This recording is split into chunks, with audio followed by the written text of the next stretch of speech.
You're soldiers of Gondor. No matter what comes through that gate, you will stand your ground.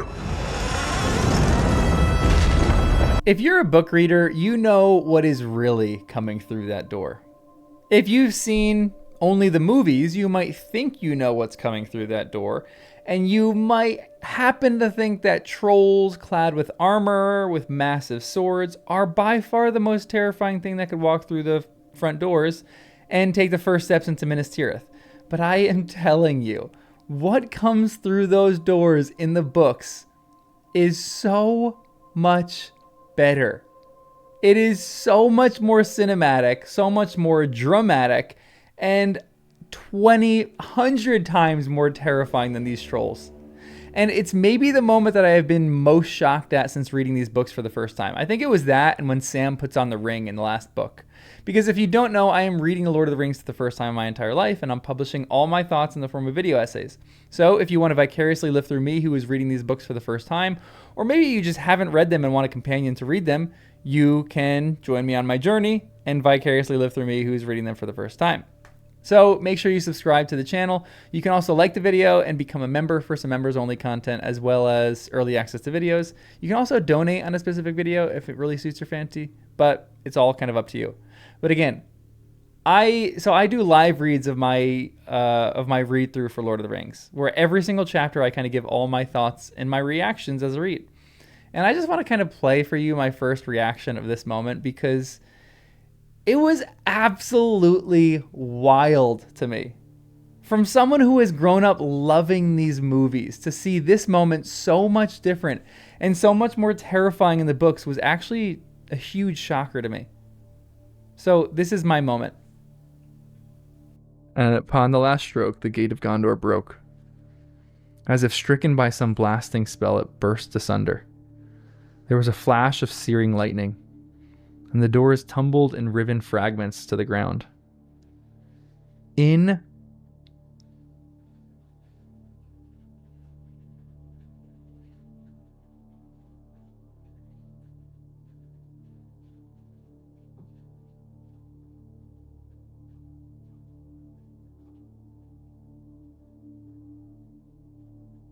What?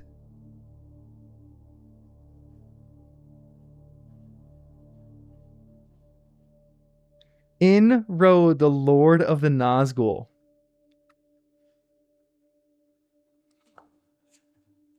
You are kidding me.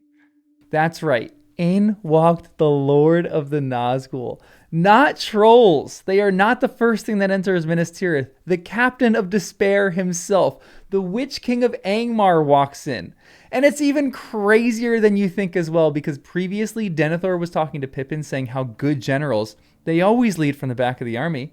And so in the text, he actually literally says, he uses others as his weapons. So do all great lords if they are wise, Master Halfling. However that may be, the Captain of Despair does not press forward yet. He rules rather according to the wisdom that you have just spoken, from the rear, driving his slaves in madness on before. And so Denethor makes this point of saying that he's essentially behaving this way and he's leading from the back of the army because, you know, the Witch King and Sauron is leading from the back of the army. And then all of a sudden, Tolkien flips the whole script on us and in walks the Witch King, leading his army from the front. It is so crazy to me that they did not put this in the movies. And the chapter ends with one of the most brilliant endings that I've ever read in my entire life. And I'm going to make another video about that tomorrow. So subscribe for that video because I think this is the best chapter ending that I've probably ever read in my entire life. And I don't want to spoil anything. So come back tomorrow for that video. It just needs that whole essay needs to be built up because he's been doing something in the previous 3 chapters, which has essentially just been building up for this specific moment in the end of the 4th chapter of The Return of the King. So I have to build it up a little bit different from this video, and I just, I'll do that tomorrow. But it is absolutely terrifying, this entrance. And it's so cool. I cannot get over how good of a writer J.R.R. Tolkien is. And so I just want to read this section for you as it is in the books because it is spectacular. Thrice he cried. Thrice the great ram boomed. And suddenly, upon the last stroke, the gate of Gondor broke. As if stricken by some blasting spell, it burst asunder. There was a flash of searing lightning, and the doors tumbled in riven fragments to the ground. In rode the Lord of the Nazgul.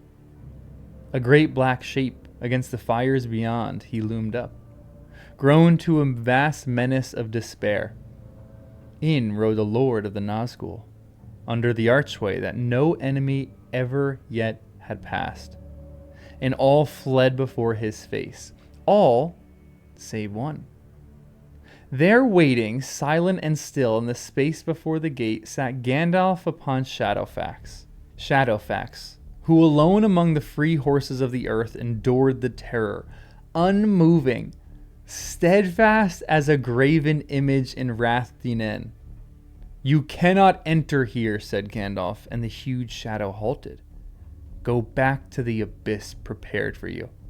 Go back. Fall into the nothingness that awaits you and your master. Go. The Black Rider flung back his hood, and behold, he had a kingly crown, and yet upon no head visible was it set. The red fire shone between it, and the mantled shoulders vast and dark. From a mouth unseen there came a deadly laughter. Old fool, he said, old fool, this is my hour. Do you not know death when you see it? Die now and curse in vain. And with that he lifted high his sword, and flames ran down the blade. How good is this?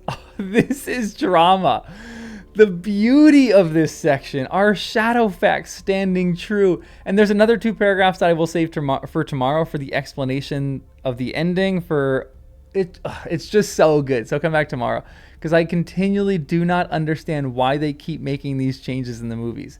How good would it be if Gandalf says the same thing? Whatever comes through those gates, you will stand your ground. And then all of a sudden the gate is broke, the dust settles, and then slowly you hear the clip-clop of horse hooves, and in rides the Witch King.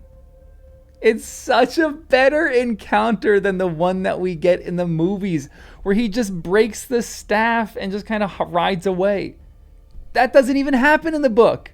Well, actually, maybe it does. I don't know if I haven't really gotten there. So maybe in the later chapters, the Witch King breaks his staff. But I still love the movies. But this is just another example for me for why the books are so much better. They are the most dramatic, probably the best books that I've ever read in my entire life. And I cannot believe that I haven't read them earlier. It's just so good.